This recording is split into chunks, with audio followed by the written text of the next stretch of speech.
한 해를 마감하고 또 새해를 기다리는 시간입니다. 시간 하나님의 성령께서 우리 가운데 역사하셔서 우리에게 말씀하시고 또 하나님의 음성에 귀를 기울이는 소중한 시간 되도록 축복해 주옵소서. 예수 이름으로 기도합니다. 아멘. 하나님, 우리가 새로운 미래를 향해 전진하기 원하십니다. 한 해의 끝자락에 와 있죠. 연말과 신년은 아주 중요합니다. 그 이유는 새로운 전환점을 맞이할 수 있기 때문입니다. 우리 인생은 중요한 점들이 있습니다. 그 점들은 전환점이고요. 그 전환점이 우리의 삶을 변화시키는 것을 보게 됩니다.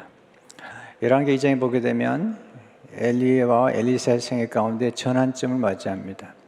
엘리야는 하나님께로 승천을 하게 되고 또 엘리사는 이제 엘리야의 후계자로서 서게 되는 것을 보게 됩니다. 엘리야가 한때 침체에 빠졌지만 하나님 우리를 회복시키시고 그렇게 새로운 부흥을 약속하셨습니다. 하나님 우리가 회복을 넘어 부흥을 경험하기를 원하십니다. 새로운 부흥을 위해서 하나님이 선택한 인물이 엘리사입니다. 열왕기상 19장 10절을 보시면 너는 또 nim시의 아들 에후에게 기름을 부어 이스라엘의 왕이 되게 하고 또 아벨 모올라 사밧의 아들 엘리사에게 기름을 부어 너를 대신하여 선지자가 되게 하라. 그러니까 엘리야의 후계자로 지금 엘리사를 하나님이 선택하신 것을 보게 됩니다. 하나님 명을 따라 엘리사를 자기 제자로 삼은 엘리야가 이제 엘리사가 성장하면서 하나님이 엘리야를 데려가십니다. 그 광경이 이제 열왕기 하 2장에 전개되는데 1절은 이렇게 시작하죠. 여호와께서 회오리바람으로 엘리야를 하늘로 올리고자 하실 때에 엘리야가 엘리사와 더불어 길갈에 나가더니, 엘리야가 하늘로 승천할 때 엘리사는 굉장한 위기를 경험하죠. 왜냐하면 엘리야는 정말 큰 선지자였습니다. 하늘에서 불을 내리고 또 비를 내렸던 선지자인데 그의 뒤를 계승한다는 것은 엄청난 위기라고 해도 과언이 아닐 것입니다. 엘리사는 한때 2마리 소와 함께 밭을 기용했던 사람인데 이제 그가 엘리야의 후계자가 된다는 것은 엄청난 일이기 때문입니다. 그래서 우리는 왜 하나님이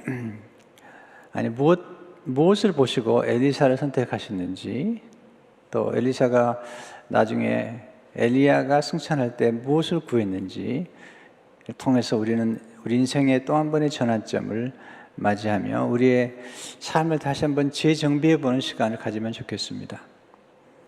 실제로 하나님은 성실한 사람을 찾습니다. 하나님은 우리를 은혜로 구원하시죠. 그러나 하나님께서 일꾼을 선택하실 때는 성실한 사람을 찾습니다. 어떻게 한 사람이 성실한 걸 알 수 있죠? 그가 일하는 태도를 보면 성실한 사람인가를 알 수 있습니다. 하나님의 관심은 언제나 우리의 일터의 현장에 있습니다. 우리의 일터의 현장에서 우리가 어떤 태도를 가지고 일하는가를 하나님은 지켜보십니다. 엘리야가 엘리사를 만나기 위해서 엘리사가 일하는 곳으로 가는데 가서 보니까 엘리사의 일하는 모습이 성실한 모습이죠. 열왕기상 19장 19절을 보시면 엘리야가 거기서 떠나 사밧의 아들 엘리사를 만나니 그 12겨릿소란 말은 한 겨릿소가 2마리의 소가 함께 엮여져 있는 것이죠. 앞서 밭을 가는데 자기는 12째 겨릿소와 함께 있더라. 그러니까 11개 겨릿소가 이제 하인들이 기경을 한다면 지금 엘리사는 12번째 겨릿소와 함께 있으면서 밭을 가는 거죠. 엘리야가 그리로 건너가서 겉옷을 그 위에 던졌더니, 엘리야가 겉옷을 던졌다는 것은 엘리사를 제자로 삼겠다는 것을 의미해요. 여기서 우리가 엘리사의 그 일하는 모습을 통해서 엘리사가 꽤 부유한 집의 자녀인 것을 알 수가 있어요. 왜냐하면 그 당시에 24마리의 소를 가지고 12겨리소로 이 기경을 할 정도의 집안이면 꽤 부유한 집안의 자녀라고 볼 수가 있습니다. 그런데 이 엘리사가 부잣집 아들이라고 해서 거드름을 피우거나 게으름을 피지 않냐고 그는 성실하게 일하면서 다른 하인들보다도 더 성실한 모범을 보인 것을 보게 됩니다. 하나님은 우리를 지켜보시죠. 우리가 기도할 때도 보시겠지만 하나님은 성경에 보면 주로 우리가 일하는 자리를 지켜보시면서 얼마나 성실하게 일하는가를 지켜보시는 거죠. 하나님이 다윗을 선택할 때는 골리앗 장군을 쓰러뜨릴 때가 아닙니다. 아버지의 양을 칠 때 그걸 지켜보신 거죠. 시편 78편 72절을 보시면 전양을 지키는 중에서 그를 이끌어내사 그의 백성인 야곱 그의 소유인 이스라엘을 기르게 하셨더니 하나님께서 다윗을 왕으로 삼게 된 가장 중요한 이유는 그 아버지의 전양을 지킬 때 그가 성실하고 충성되게 지켰다는 것을 보게 됩니다. 예수님이 제자를 선택하신 장소도 그들의 일터의 현장입니다. 잊지 말아야 됩니다. 하나님이 우리를 지켜보시고 또 우리의 일하는 태도를 지켜보신다는 것입니다. 성실함이란 무엇일까요? 성실이란 작은 일에 성심을 다하는 것입니다. 작은 것에 소홀히 하지 않는 것이죠. 성실이란 맡겨진 일에 최선을 다하는 것입니다. 성실이란 머무는 곳에서 최선을 다하는 것입니다. 어떤 분들은 자기가 머무는 곳은 되게 소홀히 하고요. 밖에 가서 다른 곳에 가서 내가 잘할 거라고 생각하는데 그렇게 생각하시면 안 됩니다. 제 목회 철학과 저의 목회 태도는 한결같습니다. 제가 섬기는 교회, 제가 머무는 교회에서 최선을 다하는 것. 저도 가끔 집회를 나가지만 집회를 나가면 굉장히 환영을 해 주시더라고요. 그러나 제가 속지 않습니다.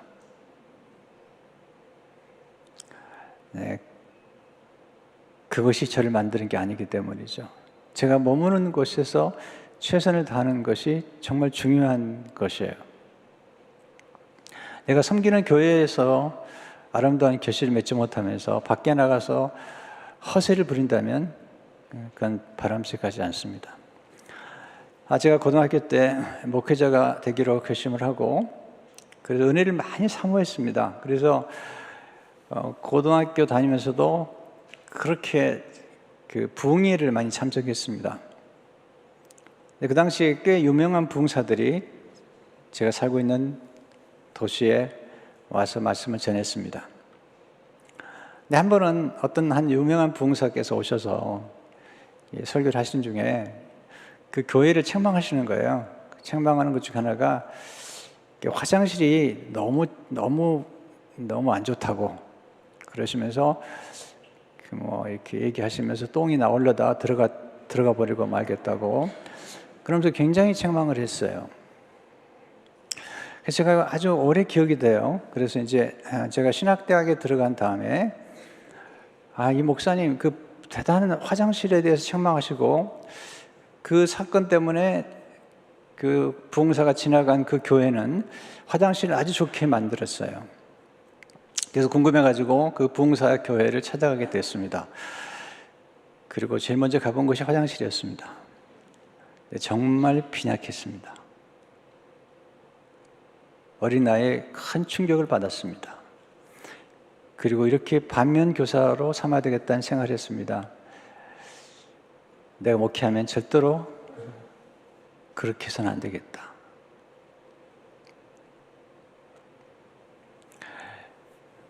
내가 섬기는 교회에 충실하지 않으면서 대단하게 허세를 부리는 것은 바람직하지 않다. 그래서 저는 그날 이후로 늘 화장실에 관심이 많습니다. 그래서 우리 교회도 화장실을 가보세요. 거의 호텔 수준입니다.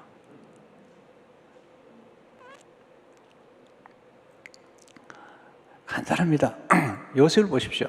그가 머무는 곳에서 최선을 다했습니다. 다윗을 보십시오. 그가 머무는 곳에서 최선을 다했습니다. 그때 하나님께서 그를 축복하신 걸 보게 되죠. 성실이란 맡겨진 일에 지속적으로 헌신하는 것입니다. 이게 어렵습니다. 꾸준하게 헌신하는 게 어려운 것입니다. 성실이란 다른 사람의 눈을 의식하지 않고 맡겨진 일에 한결같은 자세로 일하는 것입니다. 사람들의 눈을 의식하지 않고 하나님의 눈을 의식하는 사람. 성실이란 작은 일에 충성하는 것입니다. 성실한 사람은 일상의 삶에서 때로 무가치하게 보이고 무의미하게 보이는 일을 의미 있게 여기고 가치를 부여하면서 횟수를 늘려가는 것입니다. 여러분이 오늘 주보를 받으셨는데요. 주보를 토요일 아침마다 주보를 접는 분들이 계세요. 한결같으세요. 꾸준하게 주보를 접고 섬기세요. 그렇게 생각할지 모르죠. 뭐 주보 접는 게 뭐 대단한 일이라고. 그렇지 않습니다. 하나님 보실 때는 대단한 일입니다. 하나님 앞에서는 작은 일이 없기 때문이죠. 주보를 준비하는 분이 있고 주보를 이렇게 잘 접는 분이 계셔서 여러분들이 예배 드릴 때 너무 도움이 되고요. 또 주보를 가지고 전도하는 분들이 있기 때문이죠. 하나님은 성급한 사람을 쓰지 않고요. 성실한 사람을 쓰시죠. 장경철 교수님, 서울여대, 그분 이렇게 성급한 사람과 성실한 사람의 차이를 이렇게 설명하고 있습니다. 하나님은 성급한 사람을 쓰지 않으신다. 하나님은 성실한 사람을 쓰신다. 성급함이란 시간과 횟수를 미워하는 마음입니다. 성실한 아직 결과가 나오지 않아도 계속 횟수를 더하는 능력이다. 놀라운 것은요, 성실한 성품이 탁월함을 만들죠. 왜냐하면 아직 결과가 나오지 않더라도 횟수를 계속해서 반복하면서 성실함의 열매가 점점 나타나는 것이죠. 우리 교회 음악하는 분들이 많죠. 저는 음악하는 분들을 존중합니다. 그리고 탁월함의 경제 이런 분들을 또한 존중합니다. 왜냐하면 하루아침에 되는 게 아니거든요.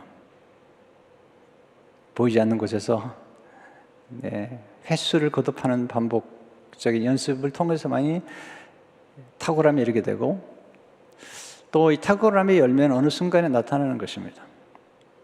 한때 저는 똑똑한 사람을 좋아했는데 그게 얼마나 어리석은지 모릅니다. 여러분 회사를 운영하는 사장님들 똑똑한 사람 별로 좋아하지 않습니다.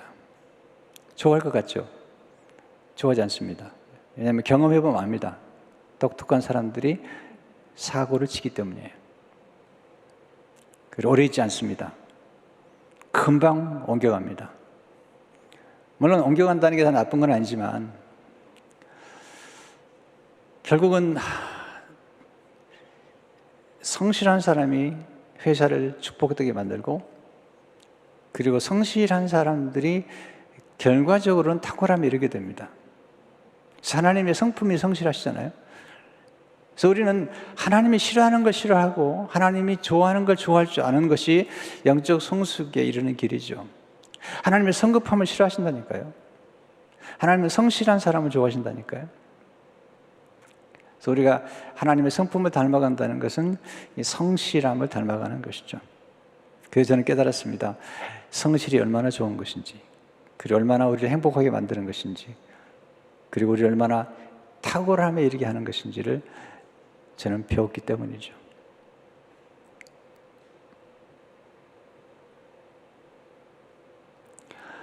저는 설교를 아주 많이 해본 사람이에요.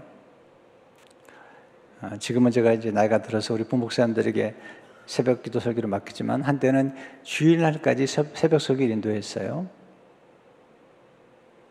어떤 분들이 얘기했어요. 왜 그렇게 하냐고.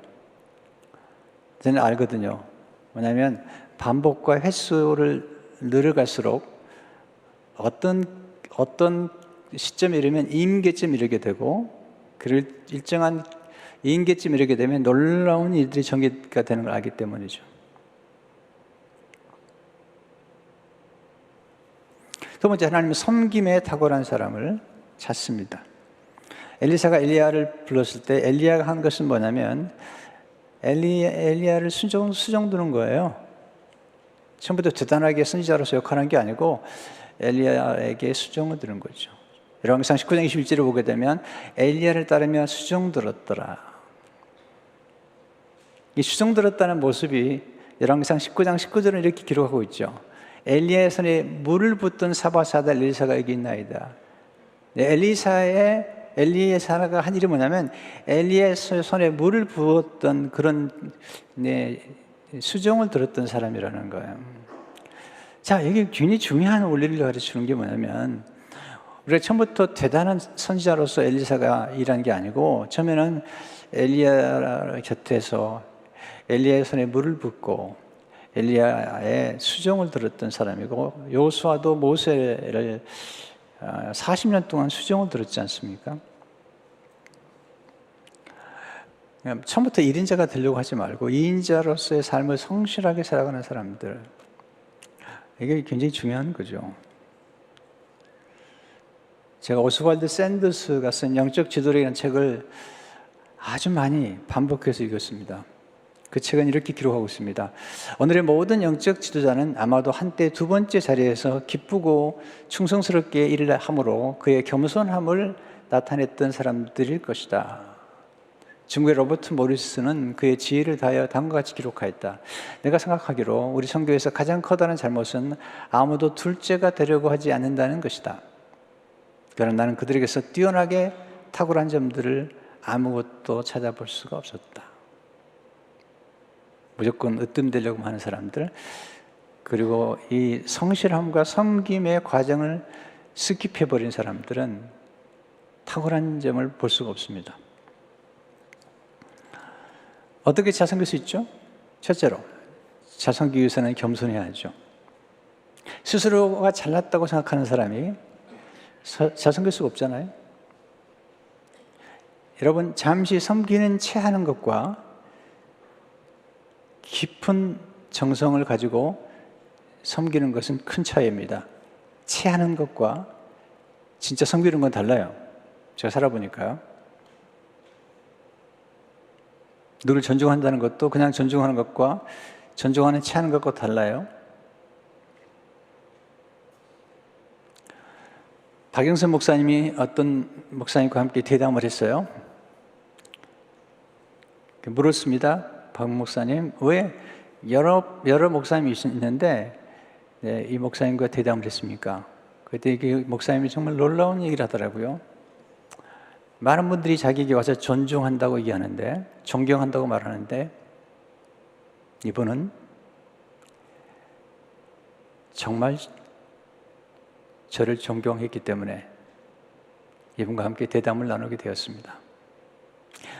존경하는 채 하는 것하고 존중하는 채 하는 것하고 마음 깊은 데서부터 존중하는 것과는 차이가 있습니다. 저는 존경이나 존중이란 단어를 잘 쓰는 사람입니다. 그러나 절대로 함부로 쓰질 않습니다. 그러나 내 마음 깊은 데서부터 그 단어를 쓰곤 합니다. 그리고 그 단어 쓸 때마다 저는 늘 진지하고 엄숙하게 씁니다. 왜냐하면 섬기는 채 하는 거하고 존중하는 채 하는 거하고 진짜 존중하는 것과는 차이가 있기 때문이죠. 잘 섬기기 위해서는 주밀해야 되죠. 엘리야는 우울질의 사람이기 때문에 혼자 있으면 외로움을 타고 좀 위험하기도 하죠. 엘리야가 로뎀 마을에서 혼자서 있다가 깊은 수렁에 빠지잖아요. 침체 수렁에. 엘리야가 이제 하늘로 승천하기 전에 지금 엘리사에게 얘기를 하는 거예요. 여기 머물라고. 그런데 엘리사가 거듭 얘기하죠. 내가 당신 곁을 떠나지 않겠습니다. 생각이 주밀해요. 그러니까 엘리사가 엘리야의 기질을 알았던 거죠. 열왕기하 2장 2절 소설을 보게 되면 엘리야가 엘리사에게 이르되 청하건대 너는 여기 머물라 여호와께서 나를 베델로 보내시니라 하니 엘리사가 이르되 여호와께서 살아계심과 당신의 영혼이 살아있음을 두고 맹세하노니 내가 당신을 떠나지 아니하겠느다 하는지라. 이에 두 사람이 베델로 내려가니 당신을 떠나지 않겠습니다. 네, 엘리사가 엘리야를 수종들면서 한 표현입니다. 성경에서 말하는 리더십은 섬김의 리더십이죠. 예수님도 섬기러 오셨죠. 인자에 온 것은 섬김을 받으려 함이 아니라 도리어 섬기려 하고 자기 몫을 많은 사람의 대성물로 주려 하려 하십니다. 예수님은 섬기기 오셨고 제자들의 발을 씻겨주셨죠. 성경에서 머리가 된다는 것은 그건 세도를 부리는 게 아닙니다. 남편이 아내의 머리가 된다는 것은 남편이 책임을 지고 아내를 섬기는 것이죠. 성경에서 말하는 진정한 머리됨, 진정한 머리됨은 언제나 섬김과 관련되어 있습니다. 예수님께서 제자들의 발을 씻겨주셨죠. 근데 거기서 머문 게 아닙니다. 진정한 섬김은 제자들을 탁월하게 키우는 것입니다. 사람을 키우는 것. 그런 분도 있더라고요. 목사님 왜 발 안 씻어주세요? 이렇게. 예수님도 발을 한 번밖에 안 씻어주셨고요. 그렇게 발을 씻어주는 자세로 섬기라는 거고요. 목회자가 해야 될 섬김 중에 하나는 성도 한 분 한 분을 예수 그리스도의 제자로 키우는 거죠. 예수님께서 발만 씻어주신 게 아니죠. 예수님의 진정한 승리의 절정은 십자가에서 죽으시고 부활하심으로 우리를 구원하신 것입니다. 그럼 예수님의 섬김의 절정은 제자를 키우신 거죠. 또한 제자들을 재생산하신 거죠. 그래서 우리가 교회 안에서도 진정한 섬김은 영혼을 구원하고, 그리고 우리가 영혼을 구원한 그들을, 새 생명들을 제자로 삼고 그 제자가 또 다른 제자를 키우도록 사람을 키우고 남기는 것, 이것이 섬김의 절정이죠. 그런 과정에서 우리는 겸손하게 무릎을 꿇고 제자들의 발을 씻길 수 있는 거기까지 가야 되겠죠. 마지막으로 세 번째, 하나님은 과거를 떠나 미래를 향해 전진할 줄 아는 사람을 찾습니다. 엘리사가 엘리야의 부름을 받았을 때 그런 부모에게 가서 인사하고, 그가 밭을 기경할 때 사용했던 겨리소의 가구와 그리고 소를 이제 잡죠. 소의 기구는 불사르고 그리고 소는 잡아서 사람들에게 나눠주죠. 열왕기하 19장 21절을 보게 되면 엘리사가 그를 떠나 돌아가서 한 겨리소를 가져다가 잡고 소의 기구를 불살라 그 고기를 삶아 백성에 주어 먹게 하고 일어나 엘리야를 따르며 수종 들었더라. 과거를 떠날 줄 알았죠. 근데 재밌는 건요, 우리가 한 번만 과거를 떠나서는 안 됩니다. 자주 과거를 떠나야 됩니다. 그래야지 발전합니다. 마치 대나무가 매듭을 짓고 성장하는 것처럼 우리가 중간중간에 매듭을 지어가면서 과거를 떠날 줄 알아야 됩니다. 엘리사는 과거를 떠났죠. 그리고 엘리야를 쫓아갔습니다. 예수님의 제자들이 예수님의 부르심 앞에 그들의 배와 부친을 버려두고 떠났다고 표현하고 있죠. 마태복음 4장 22절을 보게 되면 그들이 그 배와 아버지를 버려두고 예수를 따르니라. 떠났습니다. 과거를 떠나고 새로운 부름을 향해서 따라갔던 것을 보게 됩니다. 물론 과거를 떠난다고 과거가 다 사라진 건 아니죠. 과거는 낙엽처럼 떨어져서 나무에 스며들어 꽃을 피우고 열매를 맺는 것 같아요. 우리의 과거가 우리를 만든 거죠.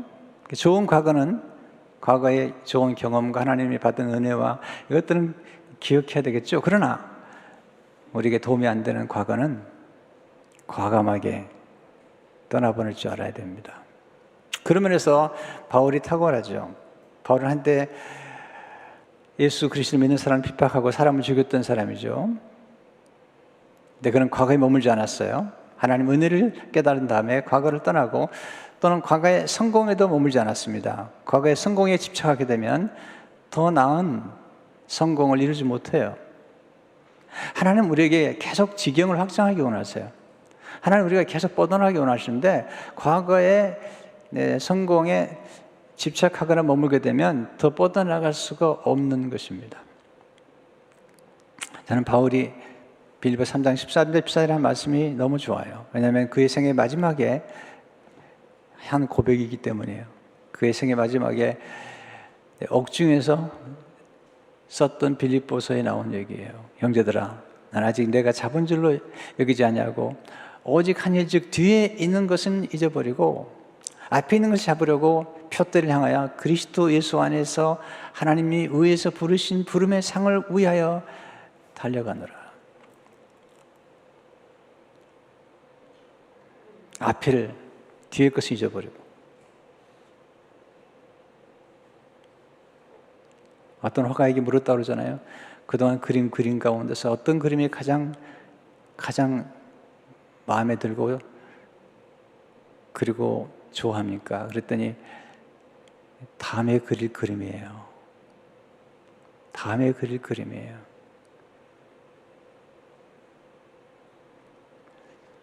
가끔 저한테 물어보죠. 목사님, 그동안 쓴 많은 책 가운데 어떤 책이 제일 좋으세요? 저는 가끔 이렇게 대답해요. 다음에 출판할 책이에요. 물론 특별히 아끼는 책이 있고요. 또 귀히 여기는 책이 있긴 하죠. 그러나 거기에 머물지 않고 또 새로운 책을 쓰고 출판하는 일에 관심을 갖고 있습니다. 지금 12월 달에도 새로운 책이 한 권 출판이 됐습니다.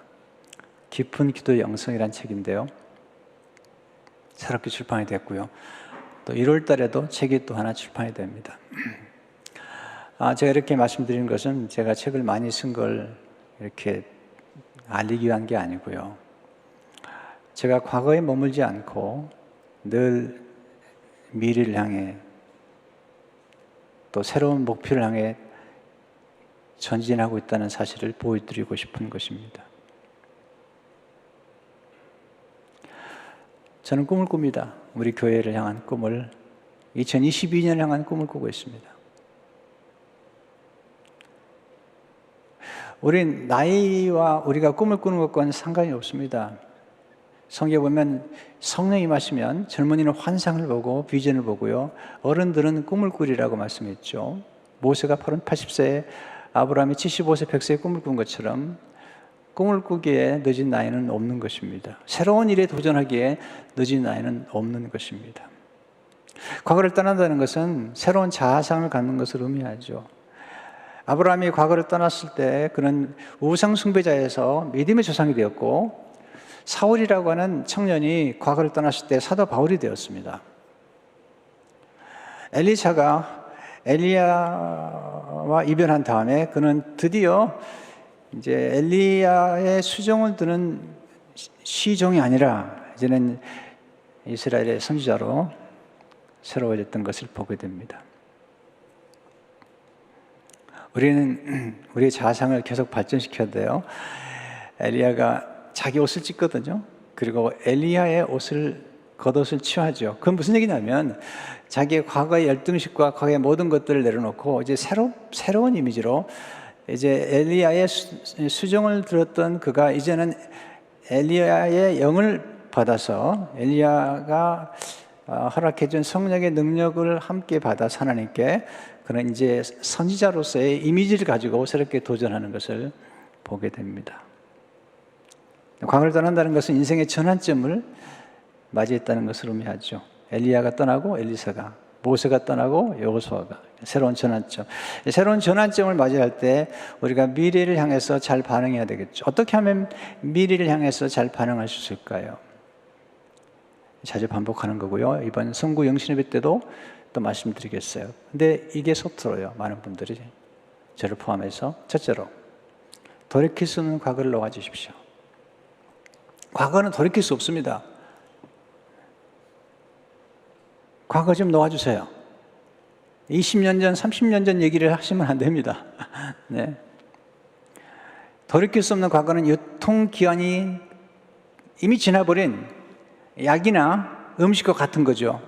여러분, 유통기한이 지나간 음식을 먹는 건 위험한 것입니다. 그처럼 지나간 과거를 너무 오래 붙잡지 말라고요. 둘째로, 돌이킬 수 없는 사람을 놓아주십시오. 모세가 죽었을 때 여호수아는 모세를 놓아줘야 되고요. 엘리야가 승천했을 때 엘리사는 엘리야를 놓아줘야 되죠. 우리 곁을 떠난 사람들 놓아주세요. 그래야지 새로운 역사가 시작되는 거거든요. 저는 이미 목회를 하면서 참 많은 분들이 교회를 떠나는 걸 경험했고 또 새로운 분들이 교회 오는 걸 경험했어요. 처음에 너무 어려웠어요. 근데 지금도 익숙해지지 않아요. 지금도 누가 떠난다고 그러면 너무 마음이 아파요. 그런데 제가 경험한 게 있습니다. 떠나보냄으로써 또 새로운 만남이 시작된다는 것을 많이 경험하는 거예요. 지금도 익숙하잖아요. 네.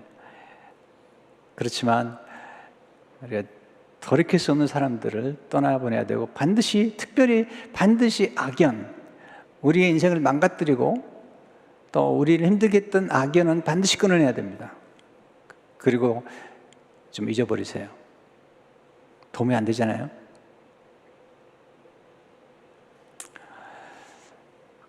한 번은 서점에 갔다가 큰 쓰레기통을 사라 그런 책이 있어서 일본 분이 쓴 책인데 읽게 됐습니다. 쓰레기를 많이 비우라는 겁니다. 그래야지 공간이 생긴다는 거죠. 우리 인생에서 우리 마음의 쓰레기들을 비워야 되잖아요. 그래 공간이 생기는 거죠. 여백이 생기는 건데 그냥 이해하고 들으십시오. 원리를 제가 설명하는 겁니다. 이 글을 쓰는 자매님이 이혼을 했습니다. 이혼한 다음에도 계속 전 남편과의 관계 그런 것들을 이렇게 생각하며 살아가다 보면서 힘들고 하면서 외로워하는 거죠. 그리고 원망하기도 하고요. 근데 그분이 우연한 기회에 어떤 작가가 쓴 책 가운데 쓰레기통을 버리라는 책을 읽고 그분 스스로가 이제 결심을 한 거죠. 그래서 전 남편의 모든 기록들과 모든 물건들을 그리고 사진들까지도 다 버렸습니다. 쓰레기를 치운 거죠. 어떻게 보면 유통기간이 끝난 거예요. 근데 그런 지 며칠 되지 않아서 아주 좋은 만남을 갖게 되었습니다. 새로운 만남을 갖게 되었습니다. 떠나간 남편을 놓아줌으로써 새로운 사람을 만나게 된 것입니다.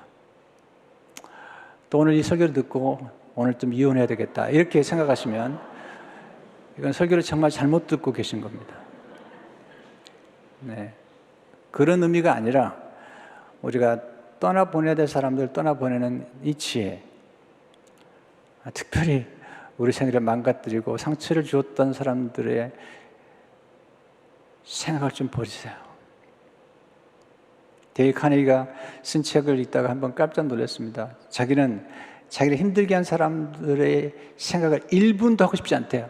1분도 하고 싶지 않대요. 이게 삶의 기술이죠. 우리를 위하고 우리를 정말 아껴주는 사람들을 늘 생각하고 특별히 예수 그리스도를 묵상하고 하나님의 은혜를 묵상하는 것보다 더 좋은 게 어디 있어요? 그런데 30년 전에 받은 상처를 가지고 얘기하면 어떻게 해야 되는 겁니까? 한 번은 동부 집회 갔는데 어떤 사람이 찾아왔어요. 자기가 20년 전에 받은 상처에 얘기를 하더라고요.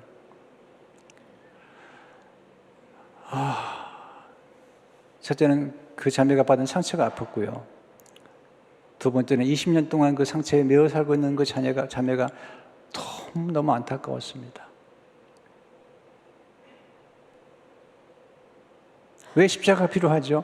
십자가는 과거를 떠나라는 거예요. 새롭게 출발하라는 거죠. 십자가에서 예수님께서 우리 모든 죄를 사하시고 우리 모든 죄를 도말하실 뿐만 아니라 우리를 거스르게 만드는 모든 증서를 다 도말하셨거든요. 그 말은 뭐냐면 십자가를 통해서 우리로 하여금 새롭게 출발하는 거예요. 돌이킬 수 없는 과거, 돌이킬 수 없는 사람을 풀어놓아주는 것, 그것이 곧 우리를 새롭게 풀어놓아주는 것입니다. 아멘도 안 하시는데. 세 번째, 새로운 미래를 위해 할 수 있는 일을 시작하십시오. 새로운 꿈을 꾸세요. 열왕기상 13절 14절을 보세요. 엘리야의 몸에서 떨어진 겉옷을 주어 엘리사가 가지고 돌아와 요단 언덕에 서서 엘리야의 몸에 떨어진 그의 겉옷을 가지고 물을 치며 이르되 엘리야의 하나님 여호와는 어디 계시니까 하고 그도 물을 치며 물이 이리저리 갈라지고 엘리사가 건너니라. 새로운 경험을 하는 거죠. 근데 엘리사가 엘리야의 겉옷을 가졌다는 것을 모르냐면, 본인의 옷을 찢었다는 것을 모르냐면, 이제는 새로운 이미지로 새로운 출발하는 거거든요. 그리고 새롭게 시작하는 것을 알리는 것입니다. 루시란 여인, 제가 얘기 자주 하잖아요. 베들레헴에 도착해서 시어머니를 공개하기 위해서 그가 이삭 죽기를 시작하죠. 아무것도 행하지 않으면 아무 결과도 나오지 않습니다. 여러분, 심지 않고 어떻게 거두려고 하십니까? 하나님은 그런 분이 아닙니다. 하나님은 심은 걸 거두게 하시고 심은 종류대로 거두게 하시고 심은 것보다는 많이 거두게 하시는 분이세요. 그러려면 우리가 좋은 것 심어야죠. 아니, 작은 것부터 시작을 해야죠. 루시란 여인이 이삭 죽기를 통해서 시어머니를 공개하라고 밭으로 나갔다가 보아스를 만나죠. 그래서 그 작은 은혜를 점점 키워 큰 은혜를 경험하는 것을 보게 되잖아요. 인생의 전환점에서 구할 것은 성령님의 능력이죠.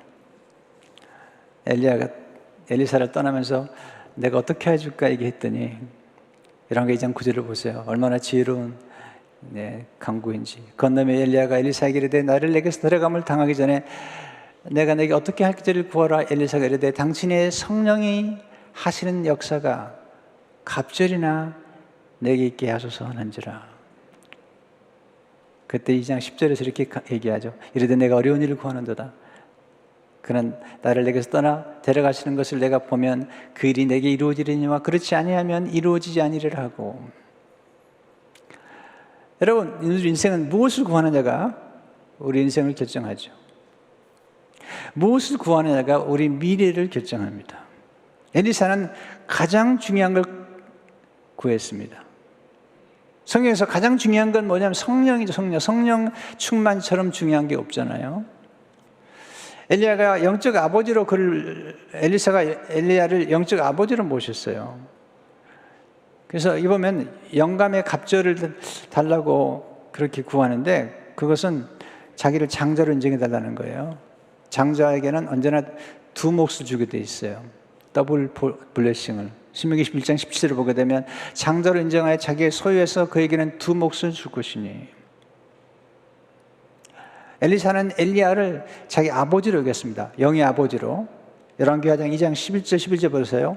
두 사람이 길을 가며 말하더니 불수레와 불말들이 이 두 사람을 갈라놓고 엘리야가 해오리 바람으로 하늘로 올라가더라. 엘리사가 보고 소리 지르되 내 아버지여 내 아버지여 이스라엘의 병거와 그 마병이 하더니 다시 보이지 아니한지라. 이 엘리사가 자기의 옷을 잡아 둘러 찢고.